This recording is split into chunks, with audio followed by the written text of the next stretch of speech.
Hey, builders, before we begin, I have a quick question for you. Are we connected on social media? The reason I'm asking is because as much as I love giving you the podcast episode every single week, I'd love to take our relationship deeper. So if we're not connected on social media, let's connect. I'm on LinkedIn at Robyn_MindSteps. I'm on Twitter at Robyn_MindSteps. I'm on Facebook at Robyn Jackson. Please, let's connect so we can keep the conversation going. Now, on with the show. You're listening to the School Leadership Reimagined podcast, episode 275. How do builders like us make a dramatic difference in the lives of our students in spite of all the obstacles we face? How do you keep your vision for your school from being held hostage by resistant teachers, uncooperative parents, ridiculous district policies, or a lack of time, money, or resources? If you're facing those challenges right now, here's where you'll find the answers, strategies, and actionable tips you need to overcome any obstacle you face. You don't have to wait to make a difference in the lives of the people you serve. You can turn your school into a success story right now with the people and resources you already have. Let's get started.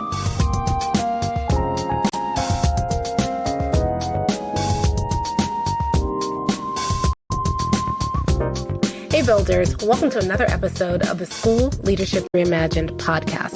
I'm your host, Robyn Jackson, and today I want to start out by having you imagine yourself in a scenario. Let's say that I offered you a job. It was a job in a coal mine. You were going to work below ground for 9 months. You weren't allowed to come above ground. There's plenty of oxygen. You can breathe down there. You have a whole little kind of network of cities down there. So there's a cafeteria. You're going to have a room. But every single day, you are going to work 10, 12 hours straight. You will get food, but it'll be mediocre at best. Sometimes it'll be pretty bad. You'll get a really good hot meal maybe once a week. You'll get a shower once a week. And you will have to stay in your room when you're not working, but you'll be so exhausted, you'll probably just be sleeping and working. And that's all you're going to do for 9 months straight. Sounds pretty miserable, doesn't it? But let's say that at the end of that 9 months, I gave you $1 billion. Would you do it? Now, I'm claustrophobic, so I'd have to think hard about that. But I know a lot of people who would say, 9 months, harsh conditions, but then I have $1 billion and I never have to work again? Pfft, yeah, sign me up. All right, let's change the scenario a little bit. Let's say that I offered you that same job, those same harsh conditions, but this time, instead of $1 billion, I offered you $100,000. Okay, so you work for 9 months, you make $100,000. Would you do it? Now, some of you might consider it. $100,000 is still a lot of money, but you might be feeling like, okay, by the time I pay taxes on that, I'm really no better off than I am doing what I'm doing now. So I'm not sure I'm willing to go through 9 months of harsh conditions for $100,000. Okay, what if I offered you that same job, same working conditions, but instead of $1 billion or instead of $100,000, I offered you $10,000. Would you do it? Now, in this case, most of you are probably going to say, no, I'm worse off at the end of 9 months by doing that. $10,000, that's for 9 months of work, that's ridiculous. Now, what if you didn't have a choice? What if you got what you got, but you had to do it anyway? How would you experience that job? Well, if you were doing that job for 9 months for the $10,000 at the end of it, you'd feel pretty resentful, wouldn't you? I mean, you're working hard. You don't feel like you're getting compensated well for the work that you're doing. It's not worth it. And so you're there, but it almost feels like you're a prisoner. You feel resentful for being there, for being made to work under those conditions for such little compensation. Now, if you've got the $100,000, you might tell yourself, well, I mean, if I've got to do it, at least, I'm making some money at the end. At least I'll have something to show for it at the end. And so the conditions are harsh. You endure it, But at least at the end, there's at least a little something. It's not what you want by any stretch of the imagination. You're going to break even at the end of it, but you feel like, well, I mean, at least there's that. But if you were working for $1 billion, that experience changes entirely. Because if you're working for $1 billion the whole time, same harsh conditions, but you're spending that $1 billion in your head. If you're working for $1 billion, you're eating the same food as everybody else, but while they're enduring the food, you're thinking about, when I have my private chef, I'm going to tell them never to make me anything like this. In fact, my private chef's going to make me this and that and the other. When you're sleeping in that cold room every night, you're dreaming about the kind of bed you're going to buy, and you're dreaming about that yacht you're going to buy, and you're dreaming about all the homes that you're going to buy all over the world. You're dreaming about the trips. When you're breathing that fetid air, you are dreaming about how you're going to be on the Mediterranean one day. The expectation that you have at the end of that work significantly changes how you experience that work. That's what I want to talk about today, because I think that we have had a lot of conversations, and they're already starting up all over again, about working conditions, about how the year hasn't even started yet, and teachers are already feeling overwhelmed and burned out, and people are looking for ways to maintain teachers' momentum and their motivation. People spend a lot of time doing big splashy back to school events and experiences and speeches, trying to get people hyped up for the school year. And for a lot of you, that hype is already starting to wear off. And you've only been in school for a couple of days or a couple of weeks. And so we're looking at a really long year if all of that back to school hype has worn off. And what I want to argue is that when you think like a builder, you're not spending a whole bunch of time creating a whole bunch of hype. You've got to sustain motivation throughout. And the scenarios that I shared with you at the beginning of this episode speak a lot to how you do that. Now, I need to be clear here. I am under no circumstances comparing working in a school to working in a coal mine. But the point remains the same. You see, if your teachers see the work as hard, and it is, if they see the working conditions as not always pleasant, and sometimes they're not, their experience of that hard work, their experience of those working conditions is really mitigated by their expectation at the end. If you have a vision that is no vision at all, if you already started up the year and all you're trying to do is maintain, or you have no vision at all, and so people are looking and saying things are getting worse and there's no plan to make it better, they're going to experience the school year very differently. Let's say you do have a vision, but your vision is one of those visions we were taught to create, those goals, those incremental goals, where we're focused on raising test scores by 3.7% to fit into some state guideline, or 5% to meet some hype that our district has us chasing right now. Well, then your teachers, they feel like, well, I'll work really hard, and at the end, we'll show a 3.7% gain or a 5% gain. But is that really why people get out of bed and come to work every day, to grow by 3.7% or 5%? Yeah, they're not going to be any worse off at the end of the school year, but it's a lot of work to kind of basically break even. And let's not forget that when you're pursuing those small incremental gains, every time you do, you are making a filthy bargain that says, yeah, we'll get these 3.7% of kids or these 5% of kids, but those other ones are still going to fail. Changes how I experience the school year. Why am I working really, really hard on this new initiative? Or why am I working really, really hard on this new program that is designed to fail a certain number of kids? Now contrast that with teachers who work in a school where a builder is at the helm. A teacher who works in a school where there's a 100% vision. Same hard work. Same tough working conditions, totally different experience. Because when I'm working hard, but I know at the end of that, 100% of our kids are going to be successful. When I am trying and struggling with a new initiative, but I know this initiative is going to get us to 100%. It's going to help me as a teacher reach every one of my kids. It's going to help me as a teacher be successful. It's going to help me as a teacher make a bigger difference. My experience of that work changes entirely. And so instead of spending a whole bunch of time looking for something to get teachers hyped up, what builders know is that the most important thing that you can give a teacher is a vision that's big enough to encompass their dreams. We can't always do something about the working conditions for our teachers. We should absolutely, if we can, but sometimes it's outside of our control at the moment. But what we can do is build a vision big enough to overcome those working conditions. We can build a vision big enough to overcome the hard work that's involved in educating children. We can build a vision big enough that our teachers' dreams find space inside that vision.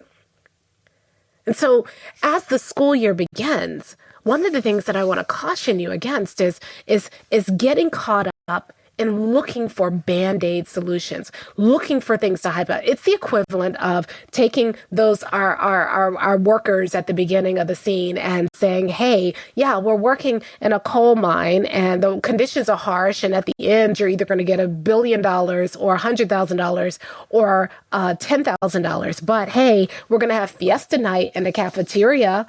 Doesn't change things. Now, they may appreciate fiesta night in the cafeteria. Maybe, that is a way to kind of brighten those miserable working conditions. But it's not changing anything. Because at the end, even if we had a whole bunch of fiesta nights along the way, at the end of the day, I'm looking at working really, really hard. And what's the reward at the other side? You see, when I talk about 100% vision, it's not something frivolous. It's not a luxury. It's not a nice to have. Your 100% vision changes how your teachers experience the work. I've seen it over and over and over again. There are builders who have said to me, they started out and their staff was kind of disconnected, and, some of them were really hardworking, but some of them have gotten really cynical. And the moment that they came before them with 100% vision and they begin to align everything around that vision, the staff changed. It didn't change because they made them pancakes on the first day of school. It didn't change because the teachers got a pay raise by the district. It didn't change because the kids changed or the teachers changed. The only difference was that 1 minute that staff was working for a very mediocre to absent vision. And the next minute that staff was working towards a powerful vision, a 100% vision. There was a different promise at the end of the work. All of a sudden, because you changed the promise at the end of the work now means something. I think this is something that gets overlooked a lot. A lot of leaders, they look for these lofty visions that don't mean anything. And those visions wear thin after a moment. They sound great at the beginning of the school year. All means all. I mean, who doesn't want that? Every kid, every day, no matter what it takes. Again, who doesn't want that? But when the rubber hits the road, when October happens, when something tough happens, when I have to stay late to grade papers, when a kid cusses me out, or when I have a tough day at work, all means all, every kid, every day, all those slogans that we like to say, they're not enough. What I need to know is that even if I go through all of this, I know on the other side of this work, I'm making a difference. I know on the other side of this work, every single kid succeeds in a tangible way. That's what makes the difference.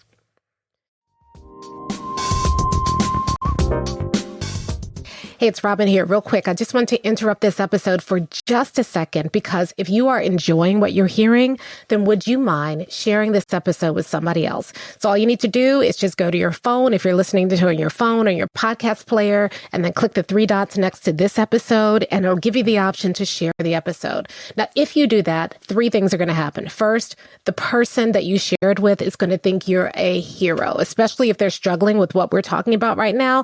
They're going to love you. Secondly, you're going to feel good because you're going to get the word out about buildership and start building this buildership nation. And third, you will get my eternal gratitude, because I really want to get this out to the world, and you'd be helping me out. You'd be doing me a huge favor. So please share this episode with someone right now who's dealing with this same issue, someone you think would really benefit. And now back to the show.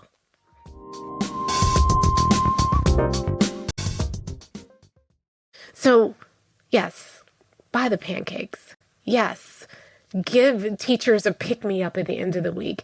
If that's your thing, continue to do it. But make sure you understand that that's not the work.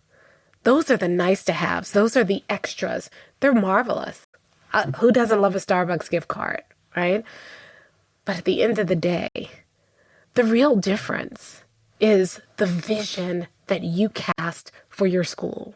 The end of the day, the real difference is how aligned the work feels to the vision, where every single day people can see that this work matters, that we are moving closer and closer towards that 100% success. That yes, I'm working hard, but that hard work pays off in the difference that we get to collectively make in the lives of these kids.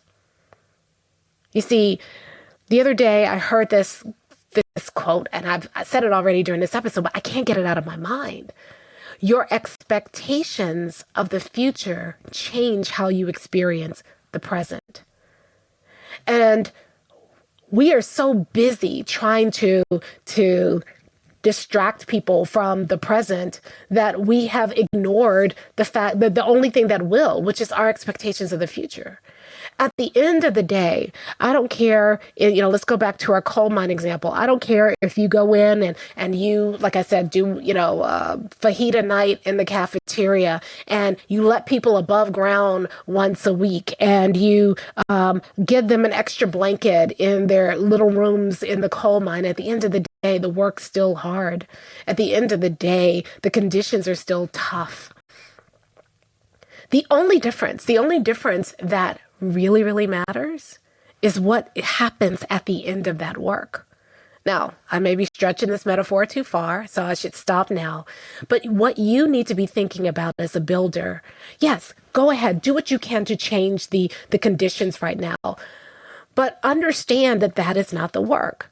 And oftentimes what happens is we get so focused on that we end up running and jumping at the whim of everybody. I need this, I need that, I need that. And we're going around trying to appease people, and they stay dissatisfied. And the reason that they do that is not that there is something wrong with them. It's that at the end of the day, even if the conditions change, the outcome hasn't changed. We haven't given people a vision big enough. So my challenge to you this week is very, very simple. Are you keeping the vision in front of people? And is your vision big enough to accommodate their dreams, their goals? Remember, people's expectation of the future changes their experience of the present. So have you built the right expectations around the future? Are you asking teachers to work really hard for no difference at the end of the school year, where their hard work doesn't matter at all, and you still have the same outcomes for kids as you had last year and the year before? That's going to backfire. Are you asking teachers to work really, really hard so that things can be slightly better than they were the year before? Because if you do that, that's where cynicism hits in. That's where people give up. That's where people stop trying, because why am I going to work so hard for things to be only slightly better? That's where people get frustrated, and that's where people start acting out, and I don't blame them. They're working hard for what? Or Are you asking people to work hard for something big, for something marvelous, for something wonderful to happen for kids?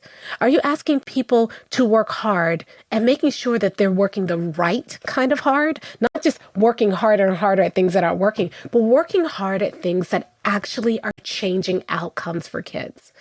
Because that's why we became educators to begin with. Your teachers want to make a difference. My question for you is, are you building a school where teachers can make a difference? Do you have a vision that articulates what difference it is you want them to make? And then have you aligned the work in your building in a way that allows people to, yes, work hard, but their hard work actually results in a tangible difference in the lives of kids? That's the work. That's why we are here. And so my question for you this week and my challenge for you for this week is this. Do you have a vision that makes it worth it? Have you created the kind of expectation at the end of this work that keeps people motivated to do the work throughout the year? And if you haven't, that's where you need to spend your time, because that's what's going to make the biggest difference, not just for your teachers, but for you. Your expectations of the future change your experience of the present. Does our vision create the kind of expectation that makes the present something that we feel like is worth it? And if it isn't worth it, you need a bigger vision. That's how you create the kind of expectation that makes the work worth it, because you have a vision big enough to hold your teacher's dreams. You have a vision big enough to make the work feel like it is actually getting us somewhere, because you built a vision not on some incremental gain, not on some, out external demand, but on something that is truly transformative in the lives of your teachers and your students. In other words, you built a vision like a builder. I'll talk to you next time.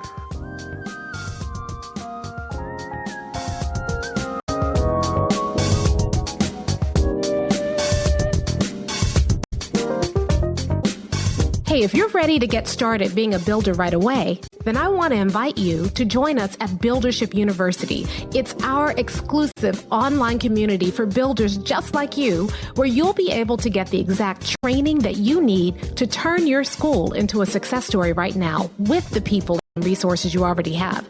Inside, you'll find our best online courses, live trainings with me, tons of resources, templates, and exemplars, and monthly live office hours with me where you can ask me anything and get my help on whatever challenge you're facing right now.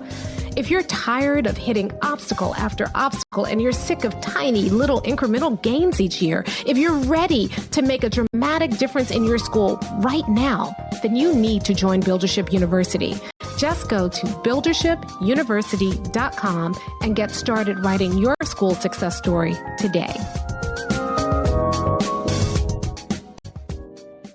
Hey, it's Robyn here, and I want to thank you for listening to today's episode. Now, if you have a question about today's episode, or you just want to keep the conversation going, did you know that we had a School Leadership Reimagined Facebook group? All you need to do is go to Facebook, join the School Leadership Reimagined Facebook group. Now, there are going to be a couple of questions that we ask at the beginning, because we want to protect this group and make sure that we don't have any trolls come in, and that it really is for people who are principals, assistant principals, district administrators. So make sure you answer those questions or you won't get in, but then we can keep the conversation going. Plus, we do a lot of great bonus content. I'm in there every single weekday. So if you have a question or comment about the episode, let's continue the conversation. Join us at the School Leadership Reimagined Facebook group, and I'll talk to you next time.